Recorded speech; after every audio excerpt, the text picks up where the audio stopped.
ابو ہریرہ رضی اللہ عنہ سے روایت ہے کہ رسول اللہ صلی اللہ علیہ وسلم نے فرمایا، اگر کوئی شخص اللہ تعالیٰ سے دعا کرتا ہے تو اس کی دعا ضرور قبول ہوتی ہے، یا تو دنیا میں ہی اسے وہ چیز عطا کر دی جائے، یا اس کے لیے آخرت میں ذخیرہ بنا دیا جائے، یا پھر اس کی دعا کی وجہ سے اس کے گناہوں کا کفارہ ادا ہو جاتا ہے۔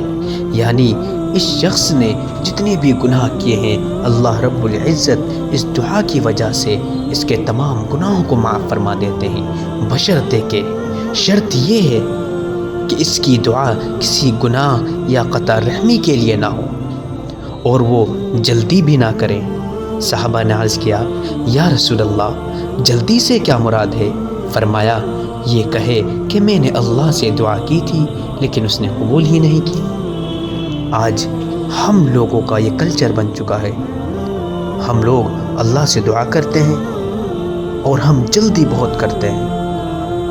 اللہ رب العزت تو وہ ہے جو ہماری ماؤں سے زیادہ ہم سے محبت کرتا ہے، اللہ رب العزت 100 موم سے بھی زیادہ ہم سے محبت کرتا ہے۔ اللہ رب العزت ہمارے لیے وہ کرتا ہے جو ہمارے لیے بہتر ہوتا ہے۔